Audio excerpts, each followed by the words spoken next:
Ya, halo, selamat datang di podcast RRI Tahuna. Bersama saya Juven Gafar dan tentunya saat ini kita akan membahas tentang validitas dan perhitungan angka kemiskinan dari kantor Badan Pusat Statistik Kabupaten Kepulauan Sangihe. Dan sudah bareng aku di saat ini ada Bapak Eko Siswanto, SST, MST, Kepala BPS Kabupaten Kepulauan Sangihe. Selamat datang di podcast RRI Tahuna, Pak. Selamat datang Mas Yul. Mas atau Abang atau Pak ini? Pak. Adik saja. Adik saja, baik. Terima kasih ya. Selamat datang Adik Zul berarti. Iya ya, biar lebih ini ya. Oke, kemudian juga ada Mas Krisnanda Prasetya Adi, STR Stat. Selamat datang di podcast RRI Tahuna. Siap ya. Oke. Nah, di Badan Pusat Statistik ini boleh dong, ada apa sih atau seperti apa sih Badan Pusat Statistik itu? Baik Pak Zul, sebelumnya terima kasih kepada teman-teman dan tim dari RRI Tahuna yang sudah berkenan mengundang kami dari Badan Pusat Statistik Kabupaten Kepulauan Sangihe. Izin memperkenalkan diri dulu, saya Eko Siswanto, SST MSE, Kepala Badan Pusat Statistik Kabupaten Kepulauan Sangihe. Terkait dengan pertanyaan Pak Zul tadi, apa itu sebenarnya BPS? Karena memang mungkin saat ini sebagian masyarakat masih awam dengan BPS, mereka lebih cenderung teringat dengan BPJS. Itu sering terjadi di kami BPS, jadi masyarakat itu lebih sering mendengar BPJS dibandingkan dengan BPS. Sebenarnya BPS itu adalah satu lembaga pemerintah non kementerian yang bertanggung jawab terkait dengan penyediaan data statistik. Jadi di sini sesuai dengan Undang-Undang Nomor 16 Tahun 1997 tentang statistik, untuk statistik sendiri ada 3, yaitu statistik dasar, statistik sektoral, dan statistik khusus. Tugas BPS itu utamanya adalah penyediaan terkait dengan statistik dasar. Untuk kegiatannya sendiri, kegiatan statistik dasar itu biasanya diimplementasikan dalam bentuk sensus. Di sini BPS bertanggung jawab sebagai penyelenggara sensus. Kalau di Indonesia itu ada 3 sensus, yaitu sensus penduduk, sensus pertanian, dan sensus ekonomi. Untuk sensus penduduk pelaksanaannya dia di tahun yang akhiran 0. Kita sudah melaksanakan kemarin di tahun 2020, dan untuk sensus pertanian penyelenggaraannya di tahun yang berakhiran 3. Terakhir baru saja kita menyelenggarakan sensus pertanian di tahun 2023, dan sensus ekonomi dilaksanakan di tahun yang berakhiran 6. Jadi Pak Zul, ini tahun depan BPS akan menyelenggarakan kegiatan besar, yaitu sensus ekonomi. Jadi kurang lebih seperti itu untuk gambaran apa itu sebenarnya BPS ya. Kayaknya udah terjawab nih. Kita closing aja ke sini ya. Berarti Mas Krisna ini kan kita cuma nampil aja di sini ya. Oke. Barangkali ya masih ke Pak Eko nih. Pak Eko, ini tentang mungkin secara singkat saja, nggak seperti di awal tadi ya. Ini kan sudah terjawab semua nih. Bagi dong buat nanti Mas Krisnanda ya untuk menjawab. Oke. Mungkin ini tentang BPS ini sesuai dengan topik yang kita angkat, yaitu mendefinisikan kemiskinan secara statistik. Ya mungkin apa seperti itu.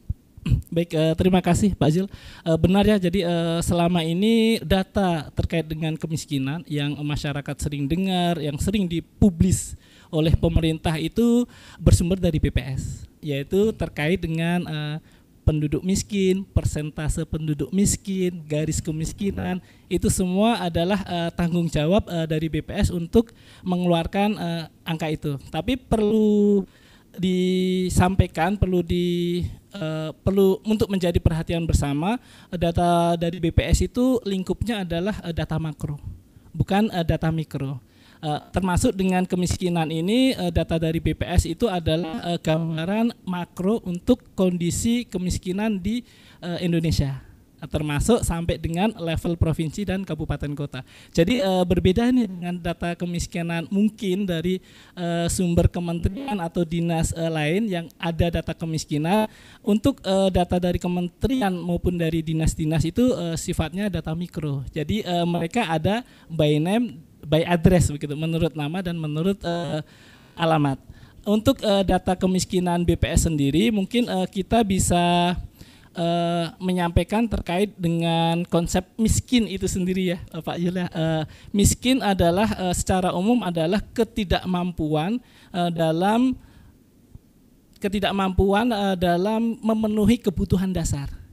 Jadi itu tergolong jadi miskin. Kebutuhan dasar ini apa? Kebutuhan dasar ini terbagi jadi kebutuhan sandang, kebutuhan pangan, dan kebutuhan papan. Jadi konsep kemiskinan BPS adalah masyarakat yang tidak mampu untuk memenuhi ketiga kebutuhan dasar ini. Bagaimana cara menghitungnya? Secara teknis kami menghitung melalui pengeluaran.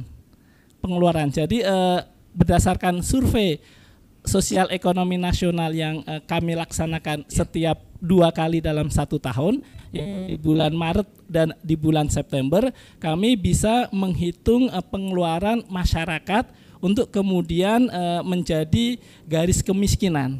Nah, itu adalah benchmark untuk menghitung angka kemiskinan di Indonesia untuk versi BPS. Mungkin beberapa waktu belakangan ini sempat viral terkait dengan perbedaan antara data kemiskinan dari BPS dengan data kemiskinan versi Bank Dunia ya, Bank Dunia. Jadi bulan April tahun 2025 Bank Dunia itu mengeluarkan publikasi Pak Zul, yaitu terkait dengan macro poverty outlook kalau tidak salah. Jadi publikasi terkait dengan gambaran umum kemiskinan. Jadi menurut data Bank Dunia itu penduduk miskin di Indonesia adalah mencapai 60,3%. Jadi lebih dari setengah penduduk Indonesia menurut data Bank Dunia itu masuk kategori miskin, atau sekitar 171 juta jiwa. Sedangkan dari BPS versi dengan data yang dihitung oleh BPS untuk angka kemiskinan tahun 2024 adalah 8,57%. Nah, itu sempat ada influencer di media sosial yang mencoba untuk membenturkan itu. Jadi itu sempat viral dan itu menjadi concern kami dari BPS untuk mengedukasi, menambah literasi masyarakat terkait bagaimana sebenarnya membaca data itu. Iya. Oke, jadi berkaitan dengan kemiskinan. Tadi ada sempat pengeluaran apa ini sih? Maksudnya yang pengeluaran yang didapatkan ini? Betul. Jadi melalui angka Susenas, melalui kegiatan Susenas, kita bisa mengidentifikasi pengeluaran penduduk. Jadi di survei tersebut kami menanyakan. Oh, jadi indikator itu yang digunakan BPS untuk menentukan seseorang atau rumah tangga tergolong miskin itu. Betul, berdasarkan data itu nanti diolah oleh BPS untuk memperoleh angka garis kemiskinan. Jadi garis kemiskinan yaitu angka pengeluaran batas begitu ya Pak Zul ya, batas pengeluaran penduduk di mana ketika pengeluaran penduduk untuk konsumsi makanan dan non makanan di bawah garis kemiskinan itu kategorinya miskin. Sedangkan yang di atas garis kemiskinan belum tentu sejahtera. Jadi yang di atas garis kemiskinan itu ada kategori rentan miskin, kemudian ada kategori menuju kelas menengah, kemudian ada kategori menengah dan ada kategori atas begitu. Ya, untuk dapat itu ya pengeluaran itu berarti harus turun ke lapangan face to face dengan masyarakat. Kayak ada kan pasti dari masyarakat, Bapak bantuan jangan dapat orang menanggapi hal seperti itu kan terjadi di lapangan. Iya betul Pak Zul ya. Jadi tidak hanya 1-2 kali, itu termasuk tantangan kami di BPS. Jadi untuk kegiatan BPS sebenarnya tidak berdampak atau istilahnya tidak langsung terkait dengan bantuan sosial.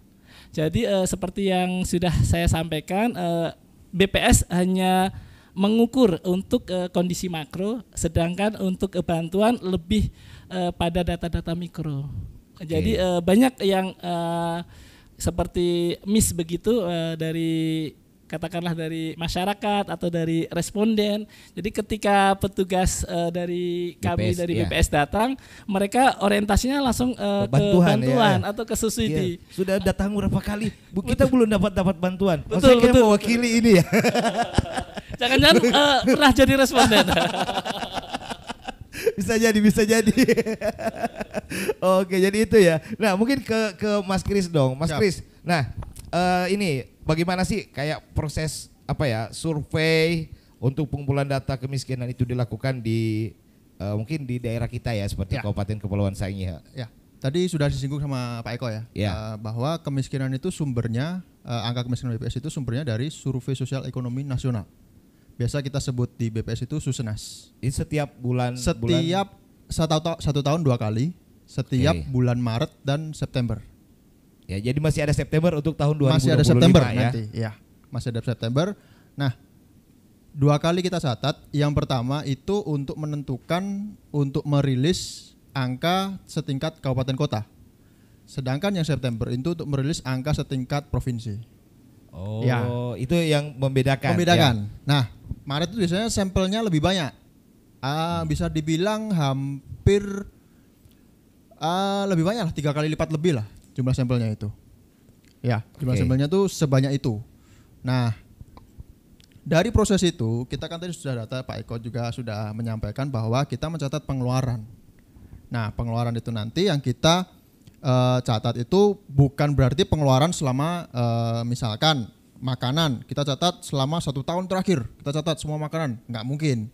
Sedangkan saya saja yang kos yang cuma sendiri saja makanan bulan lalu mungkin sudah lupa.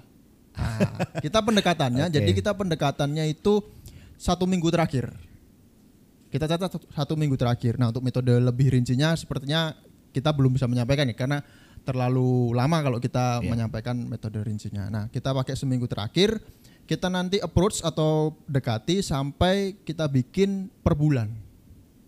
Jadi kita bulankan. Lalu setelah itu kita dapatlah, kita hitung pengeluaran per orang. Kita per orang, per penduduk. Setiap satu orang itu pengeluaran 1 bulannya rata-rata berapa.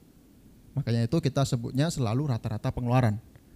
Nah, setelah itu kita dari survei itu kita dapat angka rata-rata pengeluaran per penduduk di setiap kabupaten kota.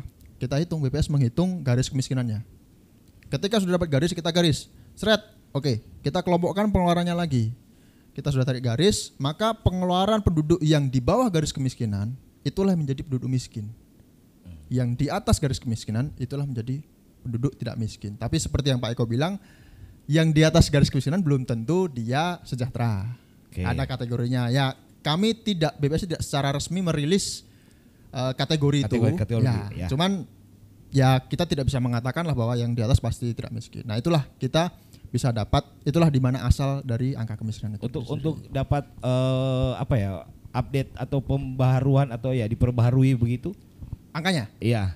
Itu nanti bisa kita selalu merilis angka itu kalau tidak salah sekitar mendekati akhir tahun.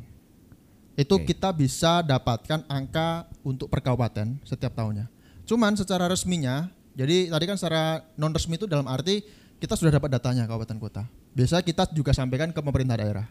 Nah, pemerintah daerah itu kita sampaikan secara resmi, tapi secara resmi dalam arti bisa dipakai untuk hayalak seluruh masyarakat, lapisan masyarakat.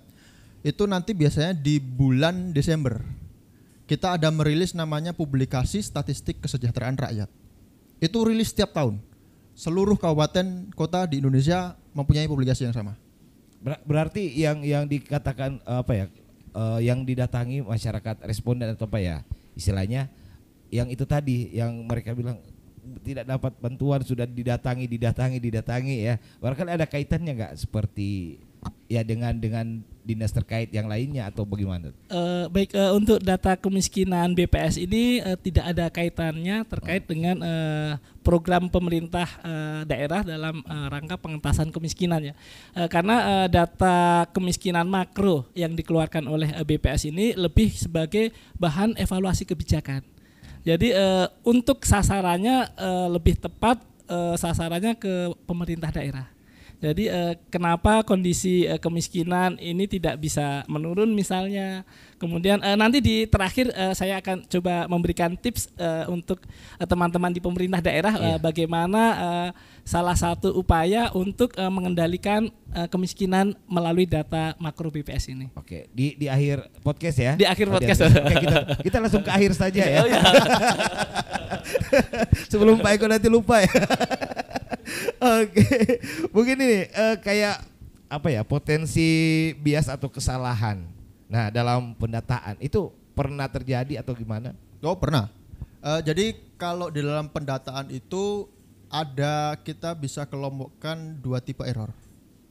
Oke. Ada namanya sampling error dan ada namanya non sampling error. Yang bisa kita kontrol adalah sampling error. Kita bisa tentukan. Istilahnya dengan metode-metode statistik tertentu kita bisa tentukan lah.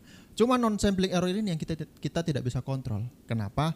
Karena satu, kita ini bukan, ya istilahnya BPS itu sebenarnya kalau secara pribadi kita ya, beropini BPS itu sebenarnya lebih sedikit melayani masyarakat, tapi kita lebih banyak minta dilayani oleh masyarakat. Dalam arti kita ke rumah, kita minta dilayani untuk mendapatkan data. Dalam arti begitu. Nah, dalam arti begitu, nah kadang kan ada yang tadi ini nggak dapat bantuan. Udah 2 kali lagi 1 tahun. Tanya-tanya ya kan? Maret lama. dan bulan September dicatat nih. Belum lagi 1 kali datang bisa 2 jam. 2 jam. Nah, bisa 2 jam. Bosan lah mereka. Nah, belum lagi kegiatan sensus BPS ada puluhan, tidak hanya sesenas itu. Nah, itu dia. Biar dengan banyak hal yang disampaikan di sini barangkali bisa masyarakat bisa menerima untuk kan setiap tahun itu berjalan. Betul. Bulan Maret dan bulan September. Ya, jadi kita sampaikan bahwa non sampling error ini tadi adalah error atau kesalahan yang ditimbulkan bukan dari sistem penarikan sampel. Nah, jadi timbul ini di lapangan. Tadi ditolak responden, baru begitu. Yang kedua, diterima sih, kita diterima untuk mendata. Tapi data yang disampaikan ini bohong semua ternyata. Nah, itu juga. Itu mau ditanyakan. Tapi udah dijawab, ya silakan lanjut. Nah itu maksudnya kita sampaikan. Maksudnya sampai bohong juga dijawab. Iya, maksudnya itu kita tahu. Maksudnya saya pun sendiri secara pribadi itu sadar bahwa ini bagi sebagian besar orang mungkin datanya sensitif. Karena satu, pengeluaran, pendapatan juga kita tanyakan. Bahkan kalau di Susenas itu juga kita menanyakan ada yang namanya korban kejahatan. Korban kejahatan macam-macam, pencurian, kekerasan, bahkan pelecehan seksual. Kita pun harus menanyakan itu. Jadi memang kita maklumi lah, istilahnya memaklumi bahwa ada data-data yang memang kadang orang itu enggan untuk menjawab, tapi karena kebutuhan, karena kadang kita bahasanya probing, pendekatan ke responden, akhirnya mereka menjawab walaupun ada sedikit misinformasi lah. Datanya yang mungkin harusnya misalkan pengeluaran 1 minggu harusnya 100.000, mungkin karena mereka berharap tadi dapat bantuan kita kecilkanlah jadi 50.000. Nah itu nanti kan walaupun mungkin cuman kita sendiri maksudnya, cuman rumah itu sendiri, cuman kalau ada di beberapa desa gitu terus kan ya hasilnya kan di data kemiskinannya jadi tidak bias lah istilahnya, tidak representatif gitu. Kalau di BPS itu datanya underestimate begitu Pak. Nah, jadi data yang didapatkan itu di bawah data yang seharusnya begitu. Jadi karena faktor non sampling error tadi yang karena dipikir akan mendapatkan subsidi atau bantuan, jadi pengeluarannya direndah-rendahkan begitu Pak. Sebenarnya untuk kegiatan Susenas ini seperti yang kita sampaikan tadi Pak Zil, dia tidak ada kaitannya dengan program bantuan sosial atau subsidi dan sebagainya. Jadi alangkah baiknya untuk menggambarkan kondisi real di lapangan melalui angka kemiskinan makro BPS ini dijawab dengan yang sebenar-benarnya. karena outputnya itu adalah data makro, bukan data mikro. Iya. Apalagi kalau masyarakat tidak memahami bahwa ini hanya mengambil data, tidak ada hubungan atau kaitannya dengan bantuan, ya nanti biarpun dia sudah makmur atau sudah apa ya istilahnya, kalau udah mantap lah, udah mapan lah, ya. Sejahtera, sudah sejahtera, ya mengaku miskin, ya itu. bisa jadi kan? Iya bisa jadi. Saya sudah akan mengaku kaya kalau datang dari BPS ke rumah saya akan jawab saya sudah mapan, ya sudah sejahtera. Ya maksudnya banyak kasus di lapangan begitu lah. Iya, karena nggak dapat bantuan. Karena tidak dapat bantuan. Tapi lebih sebaiknya sebenarnya kami lebih mengharapkan dari responden jawab dengan yang sebenar-benarnya. Ya. Karena dari segi kepentingan BPS ini kepentingannya adalah untuk mengeluarkan data yang menggambarkan atau memotret kondisi yang sebenarnya begitu. Jadi itu salah satu tujuan kami memang data itu, kalau data yang kami keluarkan adalah potret dari kondisi yang sebenarnya, itu akan menjadi dasar perencanaan untuk pemerintah daerah. Jadi kembali lagi kami data dari BPS itu lebih cenderung ke support system untuk kebijakan di pemerintah, baik itu level pemerintah pusat maupun pemerintah daerah. Nah, kalau yang boleh dibilang ada dong kayak acuan standar ya. Kalau standar internasional yang mungkin jadi acuan BPS dalam menghitung angka kemiskinan gimana? Ada. Jadi selama ini metodologi yang dipakai oleh BPS memang sudah berstandar internasional. Hanya saja memang metodologinya kalau kita kembali dengan perbedaan data Bank Dunia tadi, ada perbedaan metodologi di sana. Jadi yang pertama yang sudah disampaikan oleh Mas Kris tadi, data dari BPS itu dihitung melalui garis kemiskinan. Jadi tahun 2024 garis kemiskinan untuk Indonesia, untuk nasional itu sekitar 3,3 sampai 3,5 processing power P3 processing power parity. Jadi garis kemiskinan Indonesia itu tahun 2024 adalah 3,3 sampai 3,5. Kenapa ada rentan? Karena setiap daerah itu memiliki karakteristik yang berbeda-beda terkait dengan konsumsi tadi. Jadi antara provinsi Aceh dengan provinsi Papua itu garis kemiskinannya berbeda. Sedangkan untuk Bank Dunia ini sebenarnya sempat viral karena perbedaannya sangat signifikan antara 60% dengan versi Bank Dunia dengan 8% versi BPS. Sementara Bank Dunia itu menggunakan dasar penghitungan median pada kelompok negara. Jadi Bank Dunia itu mengelompokkan 149 negara berkembang menjadi 4 kelompok, yaitu negara berkembang dengan low income, pendapatan rendah, kemudian negara berkembang dengan lower middle income, pendapatan menengah ke bawah, kemudian negara dengan pendapatan middle upper income, pendapatan menengah ke atas, dan negara dengan pendapatan high income. Masalahnya adalah ketika tahun 2023 Indonesia itu baru naik kelas. Jadi yang tadinya sebelum 2023 Indonesia itu ada di kelas lower middle income, tahun 2023 Indonesia naik kelas menjadi middle upper income.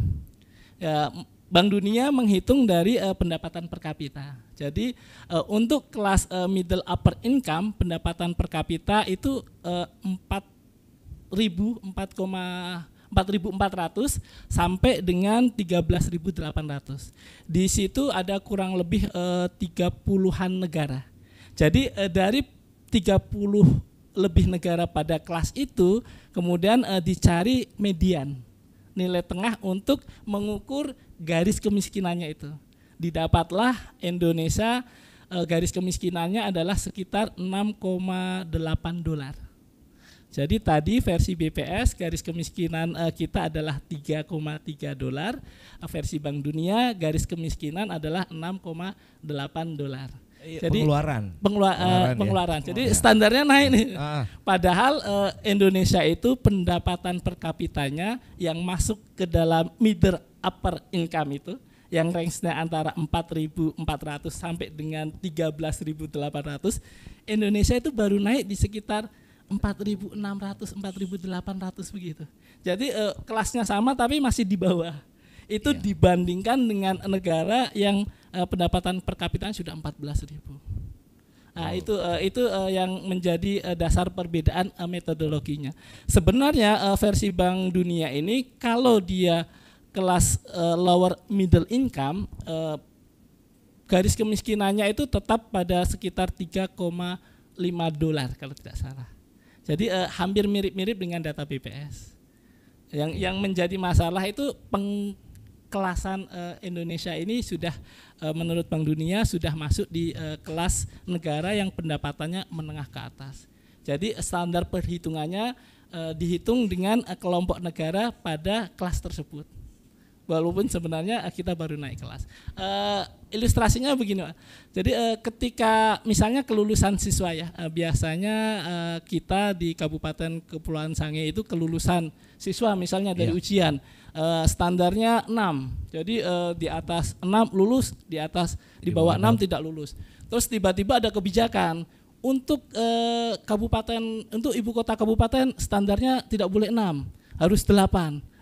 Otomatis yang tidak lulus akan menjadi banyak dibandingkan dengan standar yang nilainya 6. Jadi kurang lebih seperti itu. Nilai pengeluaran berarti yang menentukan itu ya. Betul, nilai pengeluarannya. Kalau di di Sangihe datanya seperti apa ya? Kalau tadi kita udah terlalu jauh ya, sampai ke istilahnya membandingkan keliling data dunia. Keliling dunia. Kalau di daerah kita ya, istilahnya kembali ke sini ya. Ke Kabupaten Kepulauan Sangihe gimana tuh? Untuk tahun 2024 sebenarnya kita kinerja pemerintah dilihat dari data makro sosialnya itu relatif baik, Pak. Jadi untuk tahun 2024 terjadi penurunan untuk penduduk miskin. Di sini persentase penduduk miskinnya turun dari 11,25% ya. 11,01 Pak. 11,01% menjadi 10,85 ya. 10,85%. Selain indikator persentase penduduk miskin yang turun, kedalaman kemiskinan juga turun, kerawanan kemiskinan pun juga turun. Kemudian Gini rasionya yang menggambarkan ketimpangannya juga turun. Ini Mas Krisna ini yang teknisnya paling jago. Boleh lah. Oke, dispilkan lah ya. Ya, tadi sudah disampaikan semua ya. Ini kita cek lagi kedalaman kemiskinannya itu 0,92 dan keparahan kemiskinannya itu 0,13. Jadi ada sebenarnya kalau kita bicara kemiskinan itu sebenarnya kalau BPS itu bukan cuman jumlah penduduk miskin dengan persentasenya. Jadi sebenarnya ada 3 indikator kunci. 4 sih kalau tambah 1 tadi. Ada P0, P1, P2. P0 itu yang jumlah penduduk miskin, persentasenya, berapa persen dari total penduduk Sangihe yang merupakan penduduk miskin.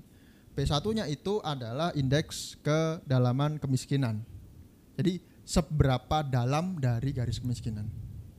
Ya, jadi seberapa dalam dari garis kemiskinan. Jadi dia perbandingannya ke garis kemiskinan kalau indeks kedalaman kemiskinan. Kalau yang satunya lagi yang P2 itu adalah indeks keparahan kemiskinan. Keparahan kemiskinan itu kita melihatnya dari kesenjangan di antara penduduk miskin. Jadi perbandingannya sudah bukan dengan garis kemiskinan, bukan dengan standarnya, tapi perbandingannya adalah antara penduduk miskin ini kesenjangannya bagaimana. Gitu. Nah, satu lagi tadi Gini rasio, ketimpangan. Nah, jadi sebenarnya ada 4 itu tadi, ada 4 indikator yang sebenarnya selain kita melihat perkembangan atau perbedaan selisih pertumbuhan dari angka kemiskinan, kita juga perlu melihat 3 indikator lainnya ini. Karena itu penting. Karena ketika kita hanya melihat di standarnya saja, ya mungkin standarnya oke lah, standarnya mungkin kita kan maunya kan harusnya kemauan pemerintah adalah menaikkan garis kemiskinan. Karena semakin naik berarti kan semakin bagus kan pengeluarannya. Ya, secara standar kan semakin besar, semakin tinggi. Tapi kita perlu lihat juga di dalam struktur atau susunan penduduk miskin ini bagaimana kondisinya? Yang paling jauh pengeluarannya kita perlu bantu untuk supaya lebih mendekati. Yang kesenjangannya juga kita perlu rapatkan. Gitu. Istilahnya begitulah. Ada beberapa indikator tambahan yang juga perlu perlu diperhatikan. Contoh tadi kedalaman. Kalau kita fokusnya atau maksudnya pemerintah fokusnya cuma menaikkan standar, nah yang paling dalam ini nggak bisa keluar dong. Akan selamanya jadi penduduk miskin. Iya, sangat miskin. Maksudnya mau dikasih bantuan berapapun, mau dibantu apapun, ya kalau dia kan masih jauh. Mau dibantu ya kita bantunya, makanya itu yang menjadi nanti saran untuk pemerintah nanti itu. Yang dari BPS itu ya menyampaikan ya ini ada indikator lain loh selain penduduk miskin yang perlu juga diperhatikan, yang juga tidak kalah penting gitu. Ini ada cerita menarik nih Pak Zul nih. Mari. Terkait Mari kita dengan data kemiskinan. Saya sempat kaget ini juga. Jadi beberapa waktu yang lalu saya di WA ditelepon sama Kepala Bapelitbang. Iya. Terkait dengan satu artikel. Jadi di situ ada artikel yang menyebutkan bahwa Kabupaten Kepulauan Sangihe merupakan wilayah termiskin di Provinsi Sulawesi Utara. Nah, saya baca artikelnya. Kok saya jadi bingung? Iya. Padahal itu data BPS, saya jadi bingung. Bingungnya mereka menyebut yang termiskin itu dari mana? Sampelnya gitu ya. Dari mana? Setelah saya baca-baca, mereka di artikel itu menyebutkan terkait dengan persentase penduduk miskin. Tadi yang disampaikan Mas Kris kan ada 4 indikator sebenarnya. Yang disampaikan di artikel itu persentase penduduk miskin. Saya baca-baca, memang di situ untuk persentase penduduk miskin tahun 2023 Sangir termasuk 5 kabupaten kota yang persentase penduduk miskinnya paling tinggi. 5 kabupaten kota di Provinsi Sulawesi Utara. Tapi bukan yang paling tinggi. Termasuk 5 yang paling tinggi tapi bukan yang paling tinggi. Jadi ketika saya baca artikel itu saya sampaikan ke Bapak Kepala Bapelitbang, Bapak kalau berdasarkan persentase penduduk miskin bukan orang yang paling miskin ini. Ini ada kabupaten kota lain yang persentasenya lebih tinggi. Jumlah penduduk miskinnya lebih banyak dibandingkan 4 orang. Jadi salah satu mungkin yang jadi kunci ini interpretasi itu. Jadi bagaimana kita bisa menyampaikan ke masyarakat dan masyarakat bisa menginterpretasikan data tersebut. Jangan tiba-tiba ada narasi daerah paling miskin, tetapi data yang dipakai ini belum jelas begitu data begitu. Apa ya istilahnya cara membaca data masing-masing orang itu pasti beda. Betul Pak Zul itu. Data ya. Jadi mungkin melalui acara atau kegiatan ini kita bisa membantu masyarakat untuk menambah literasi terkait dengan data-data statistik khususnya di Kabupaten Kepulauan Sangihe. Oke. Kalau ini ya Pak, penurunan angka kemiskinan itu menandakan masyarakat Sangihe itu sejahtera. Mungkin seperti apa ya saya? Biar saya juga merasa begitu ya. Orang-orang di sekitar rumah juga atau ya ada di lingkungan kita juga boleh tahu ini seperti ini acuannya. Ya mungkin mungkin dari Pak Eko dulu ya, mungkin bakal ditambahin sama Mas Kris. Baik, jadi ketika angka kemiskinan turun itu maksudnya apa begitu ya? Jadi kembali yang pertama ini adalah angka makro. Ketika angka kemiskinan turun berarti tidak serta-merta kesejahteraan masyarakat itu meningkat. Jadi banyak faktor di sini. Yang pertama angka kemiskinan itu dibandingkan dengan garis kemiskinan. Bisa jadi masyarakat yang tadinya ada di bawah garis kemiskinan sekarang naik di atas garis kemiskinan. Jadi garis kemiskinan itu menunjukkan bahwa pemenuhan terhadap kebutuhan dasar yang terkait dengan komoditas makanan dan non makanan. Jadi ketika garis kemiskinan itu sudah ada nilainya dan pengeluaran kita di atas garis kemiskinan, itu menunjukkan bahwa kita sudah mampu memenuhi lebih dari kebutuhan dasar. Jadi belum tentu yang di atas garis kemiskinan itu sejahtera, belum tentu. Dalam hal makanan, kalau 4 sehat 5 sempurna, barangkali kalau baru sampai 3 iya, itu kategori. Itu untuk komoditas makanan pun kami ada 52 komoditas, Pak. 15 komoditas yang untuk penghitungan pengeluaran dan untuk penghitungan garis kemiskinan itu. Untuk non makanan ada kurang lebih 51 komoditas untuk daerah perkotaan dan kurang lebih 47 komoditas untuk wilayah perdesaan. Nah, ini sekaligus tadi hutang saya terkait dengan bagaimana cara menurunkan kemiskinan. Untuk angka kemiskinan BPS tadi sudah disampaikan, penghitungannya adalah dari konsumsi masyarakat yang membentuk garis kemiskinan. Ketika pemerintah daerah katakanlah punya kebijakan untuk menurunkan kemiskinan, jadi kita bisa fokus yang pertama bagaimana kita bisa meningkatkan konsumsi masyarakat. Yang kedua, bagaimana kita bisa mengendalikan harga. Ini yang jarang-jarang diketahui oleh masyarakat, termasuk dengan pemerintah daerah. Jadi Pak Zul, ketika harga naik, otomatis untuk mengkonsumsi dengan uang yang sama, konsumsi kita akan berkurang, betul? Iya. Jadi kalau harga katakanlah harga ikan 1 kilo dari 20.000 kita biasa beli 20.000, maka kita bisa membeli 1 kilo untuk dikonsumsi. Tapi ketika harga ikan katakanlah naik 40.000 dengan uang 20.000, maka konsumsi kita tinggal setengahnya.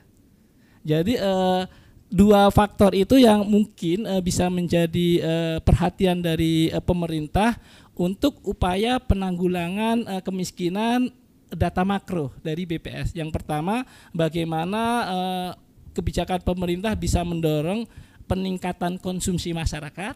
Yang kedua, bagaimana kebijakan pemerintah bisa menstabilkan harga.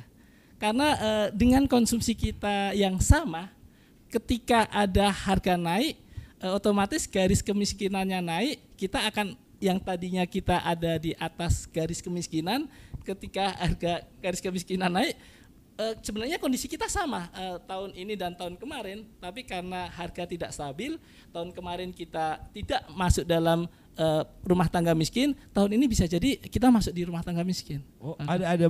Saya pikir kalau sudah masuk jadi sejahtera ya sejahtera. Oh tidak. Aku pikir begitu. Standarnya berubah. Iya, garis kemiskinannya itu bergerak. Salah satu faktornya dari harga tadi, Pak. Dari harga itu faktor yang termasuk faktor vital untuk penghitungan konsumsi dan garis kemiskinan. Jadi diupayakan bagaimana kita bisa menstabilkan harga, kemudian yang kedua diupayakan bagaimana program pemerintah ini bisa meningkatkan konsumsi masyarakat. Oke, mungkin dari Mas Kris. Nah, kita cuma nambahin dikit aja, udah banyak sekali yang disampaikan Pak Eko. Nah, tadi kan maksudnya yang disampaikan kan apakah angka kemiskinan turun kita sejahtera, ya enggak juga. Ya kan ada data lain juga, maksudnya kayak pemerintah pun juga harus meningkatkan PDRB secara pemasukan, menurunkan angka pengangguran pun juga. Yeah. Nah, itu maksudnya sejahtera yang dimaksud ini bagaimana? Kalau sejahtera yang dimaksud adalah masyarakat semakin nyaman hidup, ya tadi maksudnya secara PDRB tentu pendapatan yang dari sektor-sektor tertentu ini juga harus ditingkatkan. Sama seperti kan kalau Pantura kan saya rasa kan paling banyak dari pertaniannya, termasuk itu perikanan, perkebunan dan lain-lainnya. Nah, kalau memang itu bagus ya silahkan ditingkatkan, itu pun juga bisa meningkatkan kesejahteraan. Begitu juga dengan lapangan pekerjaan. Yang bisa dibantu pemerintah untuk menambahkan lapangan pekerjaan itu bisa nanti akan menurunkan angka pengangguran dan meningkatkan ada namanya TPAK. Tingkat partisipasi angkatan kerja itu pun meningkat. Nah, itu bisa lah. Kita tidak bisa menyebutkan bahwa itu adalah indikator pasti untuk kesejahteraan suatu daerah, tapi itu setidaknya bisa menjadi ya satu dari beberapa indikator untuk meningkatkan kesejahteraan daerah. Ini menariknya nih Pak. Semua data ya. Semuanya dari saya. Ini Mas Kris yang menjelaskan, saya cuma menarik aja. Menariknya yang disampaikan saja, Mas Kris tadi, datanya semua ada di BPS.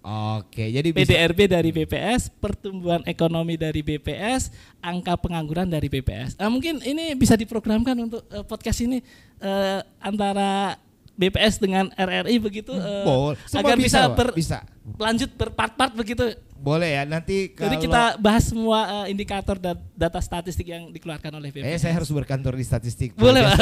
Boleh, Saya boleh. siapkan satu ruangan lah ya. Tapi ini ada hal yang menarik tadi ya. Selalu kita kaitkan masalah kemiskinan, kesejahteraan itu dari makanan, ya kan? Nah, Betul. kalau ini sagu gimana? Apakah itu makanan lokal yang masuk di 15 komoditas itu? Betul, ini agak tricky ya sebenarnya. Betul. Jadi BPS itu lingkupnya nasional. Jadi mungkin yang pertama dipahami lingkupnya nasional. Kemudian kami menyusun 52 komoditas makanan yang dasar penghitungan untuk pengeluaran konsumsi dan garis kemiskinan.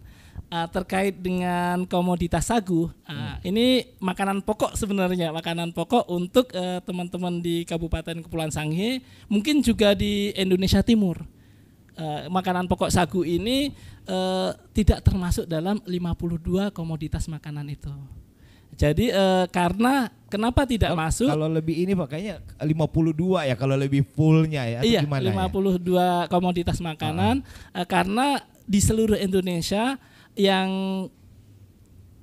persentase penduduk yang mengkonsumsi sagu itu tidak relatif kurang banyak begitu. Iya, kayaknya ke arah timur saja Arah ya. timur betul. beda. Jadi itu mungkin yang menjadi salah satu faktor yang menyebabkan walaupun sebenarnya masyarakat di Kabupaten Kepulauan Sangihe ini sebenarnya secara pengeluaran sudah cukup, tetapi karena konsumsinya adalah sagu dan dia tidak termasuk dalam penghitungan 52 komoditas makanan BPS, dia pengeluaran konsumsi untuk sagu dikeluarkan. Oke, jadi udah nggak masuk lagi. Tidak ya? masuk lagi, Nggak betul. masuk. Jadi misalnya setelah data Susenas, kami mendata di rumah tangganya Pak Zul, Ya. ternyata pengeluaran setelah kami hitung-hitung satu rumah tangga itu satu penduduk begitu ya Pak Zul, sebulan itu untuk semua konsumsi 52 untuk semua konsumsi ya. Iya. Untuk semua konsumsi itu 600.000, ternyata ada konsumsi sagu di sana sekitar 200.000. Untuk penghitungan angka kemiskinan, maka konsumsinya yang terhitung hanya 400.000. Oh. Jadi ada itu sebenarnya dari sisi metodologi, dan kami BPS memang punya komitmen untuk perbaikan dari sisi metodologi, bagaimana agar metodologi ini semakin relevan dengan potret atau kondisi masyarakat di daerah-daerah. Karena Indonesia ini kan luas ya, Luas. Pak Goda, dia multikultur ya. Jadi kalau semuanya diakomodir, saya kurang tahu ini angka kemiskinan mungkin keluarnya 3 tahun sekali mungkin ya. Karena semua konsumsi akan dihitung. Itu sebenarnya dari segi metodologi kami dari BPS pun punya komitmen untuk terus meningkatkan sisi metodologi agar relevan begitu. Relevan baik dengan perkembangan zaman maupun relevan dengan kondisi-kondisi yang ada di seluruh wilayah Indonesia. Tapi bukan tanpa dasar sih sebenarnya saya tanyakan sagu ya. Karena di tempat saya katanya kalau belum makan nasi walaupun sudah makan sagu tapi belum makan nasi katanya belum makan. Jadi saya tanya komoditi makanan ini tadi ya. Oke, mungkin ini terakhir bagaimana?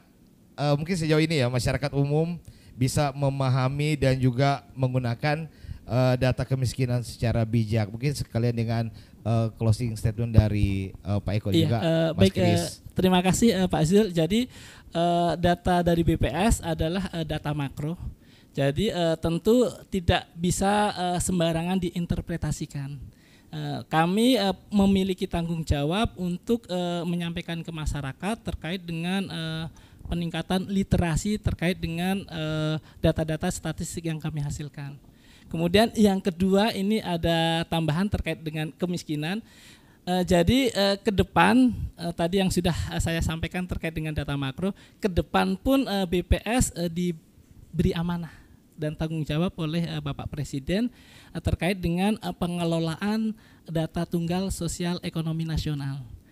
Ini yang terkait dengan program bantuan dan subsidi. Ke depan BPS akan berperan aktif di dalamnya. Yang sebelumnya tidak nih. Yang data tunggal sosial ekonomi nasional ini adalah penggabungan dari seluruh data yang selama ini digunakan untuk dasar bantuan sosial, seperti data DTKS, kemudian ada data Resosek, kemudian ada data dari Pertamina, data dari BPJS, itu oleh BPS dipadu padankan, dijadikan satu data tunggal. Kayaknya ini nanti bakal dibahas sendiri ya. Lain waktu ya. Boleh. Untuk data ini mungkin ke depan akan ada kegiatan terkait dengan yang terkait dengan data tunggal sosial ekonomi nasional. Yang paling dekat ini adalah terkait dengan sekolah rakyat. Sekolah rakyat itu bersumber dari data sosial ekonomi nasional yang dimana BPS juga berperan di dalamnya. Untuk memberikan data-data yang jadi acuan ini ya. Jadi untuk sekolah rakyat, identifikasi calon siswa itu berdasarkan dari data tunggal sosial ekonomi nasional ini. Oke, mungkin terakhir dari Mas Kris apa nih? Kalau dari kita mungkin kalau Pak Eko tadi sudah terkait data, mungkin kita terkait ke teknis ya. Teknis mungkin kita hanya bisa mengharapkan ke masyarakat, terkhususnya di masyarakat Sangihe, untuk ketika kami dari BPS itu melakukan pendataan, mitra kami yang melakukan pendataan ya sebisa mungkin untuk menyampaikan data yang sebenarnya. Karena itu juga menjadi PR bagi kami ketika data yang kami temukan itu ternyata bukan tidak sesuai ya. Kita tidak bisa bilang tidak sesuai, tapi tidak wajar istilahnya. Kami menyebutnya tidak wajar. Karena banyak kan pertanyaan di kami. Ada ya minimal mungkin sekitar 100 lebih pertanyaan yang mungkin kami akan tanyakan secara total. Tapi misalkan ketika kami bandingkan pertanyaan satu dengan yang lain yang sebenarnya berkaitan tapi jawabannya berbeda. Nah itu tidak wajar. Nah, kami tidak bisa ya namanya apa ya, tidak boleh suuzon lah cara-caranya ya. Cuman ini yang bisa kami minta atau kami himbau lah kepada masyarakat luas itu supaya ya diterima dengan baik tentunya, dan silahkan memberikan data yang sejujur-jujurnya saja. Intinya gitu. Kalau ada tim dari BPS mendatangi rumah Anda semua ya pastinya terima. Betul, ya. Betul. Terima, berikanlah jawaban pertanyaan itu dengan benar, karena itu akan menentukan setiap perhitungan setiap data setiap tahun ya. Betul. Oke, kayaknya kita hentikan sampai di sini dulu. Siap. Nanti terlalu jauh di segmen-segmen lainnya. Nanti ada waktu lagi. Iya. Betul. Oke, ya pasti terima kasih buat Pak Eko, terima kasih Mas Kris ya. Terima kasih Pak Zul, terima kasih untuk teman-teman semua dari RRI Tahuna. Oke, mungkin dengan obrolan di RRI Podcast ini ya, RRI Tahuna Podcast ini akan menambah pengetahuan juga wawasan masyarakat ya seputar adanya Badan Pusat Statistik Kabupaten Kepulauan Sangihe yang setiap tahunnya datang mendata di rumah Bapak Ibu sekalian pastinya ya. Oke, sekian dulu untuk podcast di RRI Tahuna, sampai jumpa lagi di podcast selanjutnya.